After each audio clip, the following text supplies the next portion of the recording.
Hello दोस्तों, स्वागत है आपका हमारे चैनल यूपी एग्जाम क्विज़र में।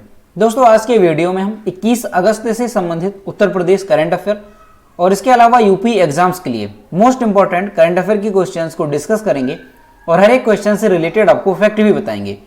और वीडियो के अंत में हम आपसे क्वेश्चन भी पूछेंगे जिसका जवाब आपको कमेंट बॉक्स में देना है।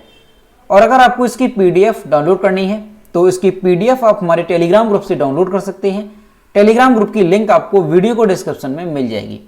तो चलिए शुरू करते हैं। आज का सेशन शुरू करने से पहले हम कल के क्वेश्चंस का रिवीजन करेंगे। पहला क्वेश्चन है, निम्नलिखित में से कौन से शहर में राष्ट्रीय फैशन प्रौद्योगिकी संस्थान द्वारा 10 और हथकरघा डिजाइन संसाधन केंद्र स्थापना प्रक्रिया में है? इसका जो करेक्ट आंसर है वो ऑप्शन नंबर डी, उपरोक्त सभी। अगला क्वेश्चन है, वर्ष 2020 के अनुसार दुनिया का दूसरा सबसे प्रदूषित शहर कौन सा बना? तो ये बना है गाजियाबाद, यानी ऑप्शन नंबर सी इसका करेक्ट होगा। और दोस्तों उत्तर प्रदेश करंट अफेयर के लास्ट 6 मंथ की जो PDF हमने तैयार की है उसकी लिंक आपको वीडियो के डिस्क्रिप्शन में मिल जाएगी, तो वहाँ से आप इसे डाउनलोड कर सकते हैं। और इस PDF में जनवरी से लेकर के जून 2021 तक के उत्तर प्रदेश करंट अफेयर के सभी इंपॉर्टेंट क्वेश्चंस को विस्तार पूर्वक बताया गया है। और इसके अलावा अगर आपको जुलाई मंथ की उत्तर प्रदेश करंट अफेयर की PDF डाउनलोड करनी है तो उसकी लिंक भी आपको वीडियो के डिस्क्रिप्शन में मिल जाएगी, तो वहां से आप जुलाई मंथ और Uttar Pradesh last 6 month current affair की PDF डाउनलोड कर सकते हैं। और डाउनलोड करने में अगर कोई भी प्रॉब्लम होती है तो साइट पर आपको WhatsApp नंबर और ईमेल मिल जाएगा जिस पर आप कॉन्टैक्ट कर सकते हैं। अगला क्वेश्चन है, पूर्व प्रधानमंत्री अटल बिहारी वाजपेयी की पुण्यतिथि कब मनाई जाती है?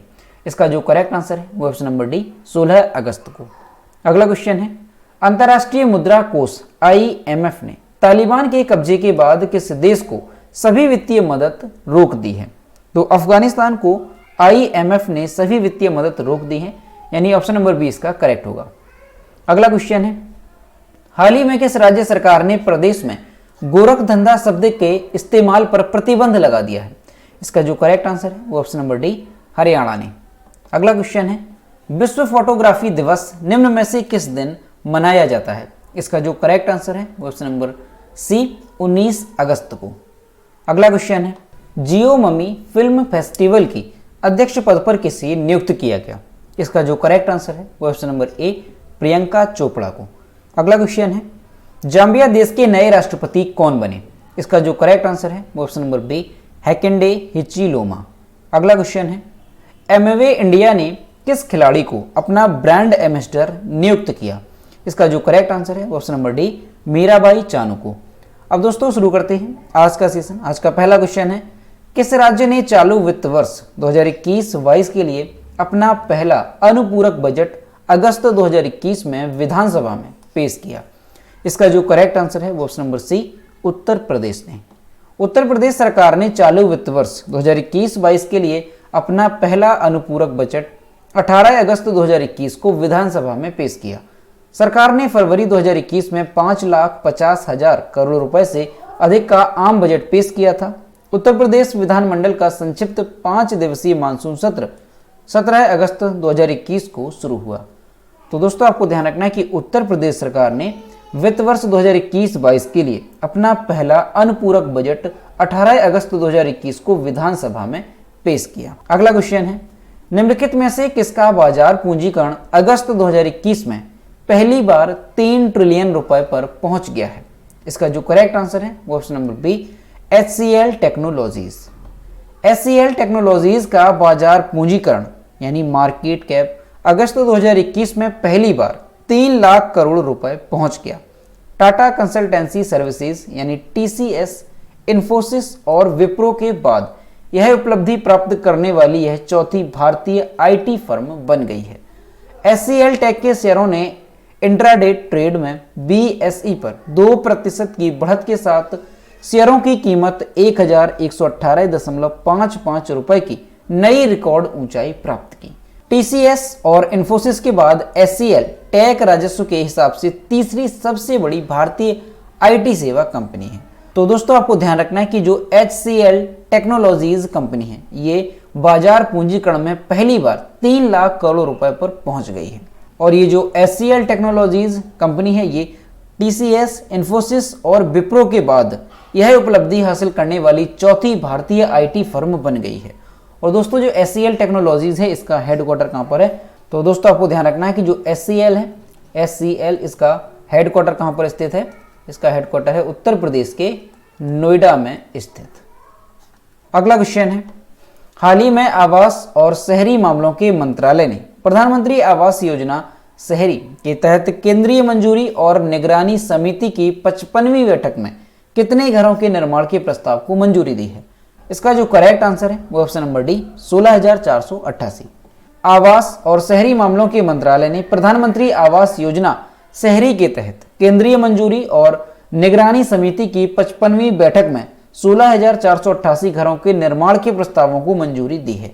अफोर्डेबल रेंटल हाउसिंग कॉम्प्लेक्स के मॉडल 2 के तहत प्रस्तावों की मंजूरी की समीक्षा आवास और शहरी मामलों के मंत्रालय के सचिव दुर्गा शंकर मिश्रा ने 5 राज्यों उत्तर प्रदेश, तमिलनाडु, छत्तीसगढ़, असम और गुजरात के साथ की।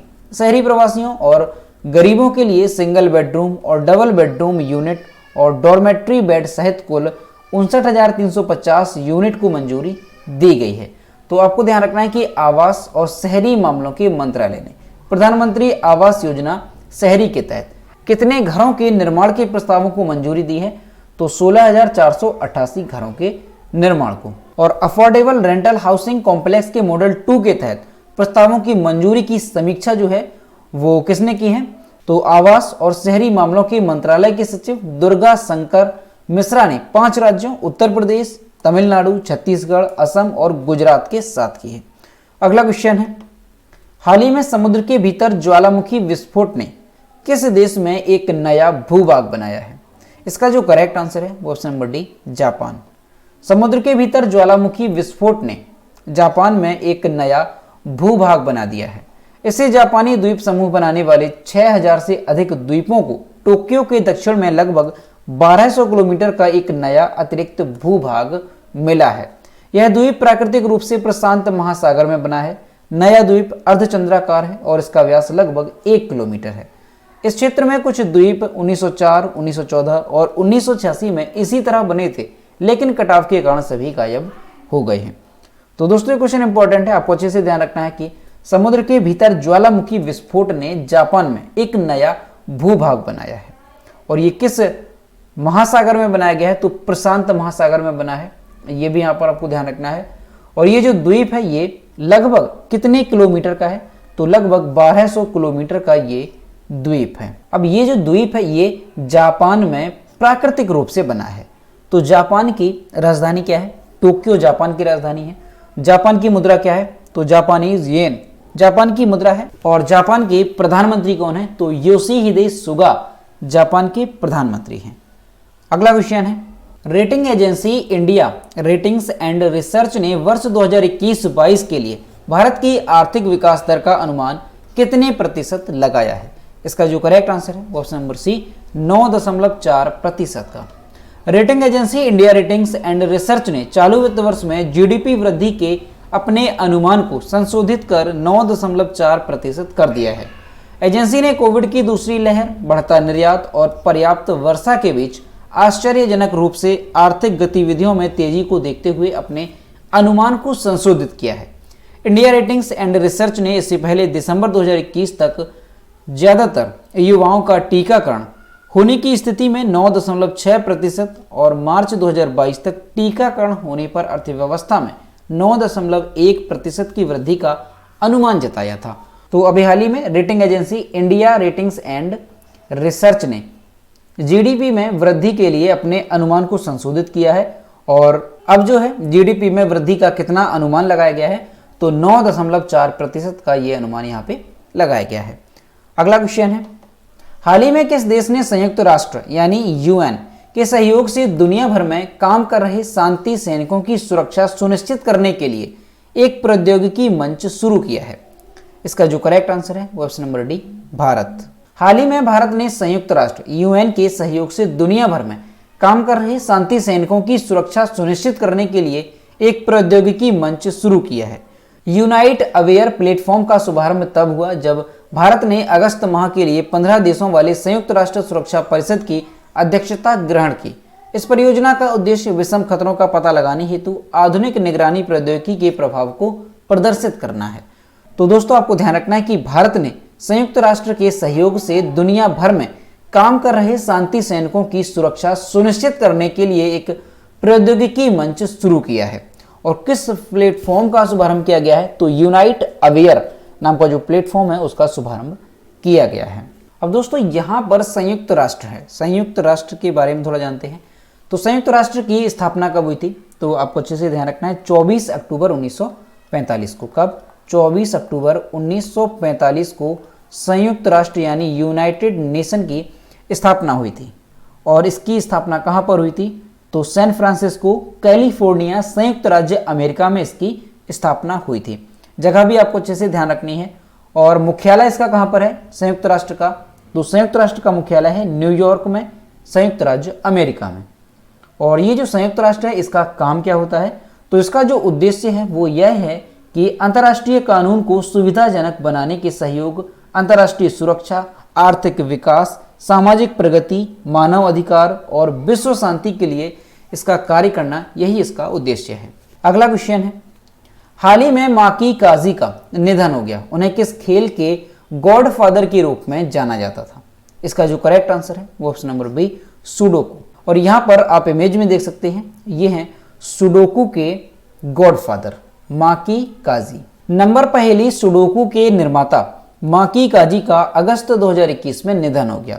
उन्हें सुडोकू का गॉडफादर कहा जाता था। उन्होंने 1980 में जापान की पहेली पत्रिका पहेली तुसुशिन निकोली की स्थापना की। उनकी सबसे प्रसिद्ध रचना सुडोकू 1983 में आई। दुनिया की सबसे लोकप्रिय पेंसिल पहेली माने जाने वाली सुडोकू हाल ही में डिजिटल संस्करणों में आ गई है। तो दोस्तों ये क्वेश्चन मोस्ट इंपॉर्टेंट है, आपको अच्छे से ध्यान रखना है कि सुडोकू के निर्माता माकी काजी का अगस्त 2021 में निधन हो गया है। उनका नाम आपको अच्छे से ध्यान रखना है। अगला क्वेश्चन है, केंद्रीय मंत्रिमंडल ने भारत और किस देश के बीच आपदा प्रबंधन पर समझौता ज्ञापन को मंजूरी दे दी है? इसका जो करेक्ट आंसर है ऑप्शन नंबर बी, बांग्लादेश। केंद्रीय मंत्रिमंडल ने भारत और बांग्लादेश के बीच आपदा प्रबंधन पर समझौता ज्ञापन को मंजूरी दे दी है। राष्ट्रीय आपदा प्रबंधन प्राधिकरण भारत के गृह मंत्रालय और बांग्लादेश के आपदा प्रबंधन और राहत मंत्रालय के बीच समझौता ज्ञापन पर हस्ताक्षर किए गए हैं। इस समझौता ज्ञापन में आपदा प्रबंधन, लचीलापन और समन के क्षेत्र में सहयोग शामिल है। तो दोस्तों आपको ध्यान रखना है कि केंद्रीय मंत्रिमंडल ने भारत और बांग्लादेश के बीच आपदा प्रबंधन पर समझौता ज्ञापन को मंजूरी दे दी है। अब दोस्तों ये मंजूरी भारत और बांग्लादेश के बीच हुई है। तो बांग्लादेश की कैपिटल क्या है? तो ढाका बांग्लादेश की कैपिटल है। और बांग्लादेश की मुद्रा है बांग्लादेशी टका। और बांग्लादेश के राष्ट्रपति कौन है? तो अब्दुल्ला हामिद बांग्लादेश के राष्ट्रपति हैं। और बांग्लादेश के प्रधानमंत्री कौन है? तो शेख हसीना बांग्लादेश की प्रधानमंत्री। अगला क्वेश्चन है, टीसीएस कंपनी 17 अगस्त 2021 को कितने लाख करोड़ रुपए के बाजार मूल्य को पार करने वाली दूसरी भारतीय कंपनी बन गई है? इसका जो करेक्ट आंसर है वो option number C, 13 lakh crore रुपए। टीसीएस कंपनी 17 अगस्त 2021 को 13 लाख करोड़ रुपए के बाजार मूल्य को पार करने वाली दूसरी भारतीय कंपनी बन गई है। ऐसा करने वाली टीसीएस रिलायंस के बाद भारत की दूसरी कंपनी बन गई है। टीसीएस के शेयर 2.32% की बढ़त के साथ 3,552.4 रुपए पर बंद हुए। कारोबार के अंत तक टीसीएस का बाजार पूंजीकरण 13.14 लाख करोड़ रुपए था। रिलायंस इंडस्ट्रीज का मूल्य वर्तमान में 13.7 लाख करोड़ रुपए है। तो दोस्तों आपको ध्यान रखना है कि जो टीसीएस कंपनी है ये रिलायंस के बाद 13 लाख करोड़ रुपए के बाजार मूल्य को पार करने वाली दूसरी भारतीय कंपनी बन गई है। अब यहां पर टीसीएस जो कंपनी है इसके बारे में अगर देखें तो टीसीएस इसका फुल फॉर्म क्या है? तो टाटा कंसल्टेंसी सर्विस टीसीएस का फुल फॉर्म होता है। और टीसीएस जो कंपनी है इसकी स्थापना कब हुई थी? तो आपको ध्यान रखना है कि इसकी स्थापना हुई थी 1 अप्रैल 1968 को। कब हुई थी? 1 अप्रैल 1968 को इसकी स्थापना हुई थी। और इसका जो हेडक्वार्टर है वो कहाँ पर है? तो हेडक्वार्टर आपको अच्छे से ध्यान रखना है मुंबई में इसका हेडक्वार्टर है। और इसके जो वर्तमान में सीईओ हैं वो कौन है? तो राजेश गोपीनाथन वर्तमान में टीसीएस कंपनी के सीईओ हैं। अगला क्वेश्चन है, विश्व मानवतावादी दिवस वर्ल्ड ह्यूमैनिटेरियन डे निम्नलिखित में से किस दिन मनाया जाता है? इसका जो करेक्ट आंसर है वो ऑप्शन नंबर सी 19 अगस्त को। विश्व मानवतावादी दिवस वर्ल्ड ह्यूमैनिटेरियन डे हर साल 19 अगस्त को मानवीय कर्मियों और उन श्रमिकों को श्रद्धांजलि देने के लिए मनाया जाता है जिन्होंने मानवीय सेवा करते हुए अपनी जान गंवाई या अपनी जान जोखिम में डाली। विश्व मानवतावादी दिवस का उद्देश्य संकट से प्रभावित लोगों के अस्तित्व, कल्याण और सम्मान की वकालत करना और सहायता कर्मियों की सुरक्षा की वकालत करना है। तो दोस्तों आपको ध्यान रखना है कि विश्व मानवतावादी दिवस ये कब मनाया जाता है? तो हर साल 19 अगस्त को ये मनाया जाता है। तो दोस्तों ये थे 21 अगस्त से संबंधित उत्तर प्रदेश करंट अफेयर और इसके अलावा यूपी एग्जाम्स के लिए मोस्ट इंपॉर्टेंट करंट अफेयर की क्वेश्चन जो कि हमने डिस्कस किए। अब हम देखते हैं कल के वीडियो का क्वेश्चन जो हमने आपसे पूछा था। तो ये है कल के वीडियो का क्वेश्चन जो हमने आपसे पूछा था, उत्तर प्रदेश के मैनपुरी जिले का नाम बदलकर क्या रखा जाएगा? इसका जो करेक्ट आंसर था वो ऑप्शन नंबर बी था मयन नगर और लगभग सभी स्टूडेंट्स ने इसके सही जवाब किए। और मैं आपसे हर रोज कहता हूं कि जो भी क्वेश्चन आपसे पूछा जाए तो सभी लोग उसका आंसर जरूर किया करो। और क्वेश्चन का आंसर देने के लिए मैं आपसे इसलिए कहता हूं क्योंकि जब भी आप क्वेश्चन का आंसर करेंगे तो वो क्वेश्चन आपके दिमाग में लंबे समय तक रहेगा, इसलिए आप क्वेश्चन का आंसर जरूर किया करो। तो ये है आज का क्वेश्चन। सुप्रीम कोर्ट ने महिलाओं को निम्न में से किस परीक्षा में भाग लेने के लिए अंतरिम आदेश पारित कर इसकी इजाजत दे दी है? ऑप्शन नंबर ए है इंडियन एयरफोर्स, बी है एसएससी, सी है एनडीए और डी है इनमें से कोई नहीं। तो इसका जो भी करेक्ट आंसर है वो आपको कमेंट बॉक्स में बताना है। तो दोस्तों अगर आपको आज का वीडियो पसंद आया हो तो वीडियो को लाइक करें, शेयर करें और अगर चैनल पर नए हैं तो चैनल को सब्सक्राइब करना ना भूलें। साथ ही बेल आइकन को भी प्रेस करें ताकि टाइम टू टाइम नोटिफिकेशन आप तक पहुंचता रहे। तो मिलते हैं नेक्स्ट वीडियो में। Thank you.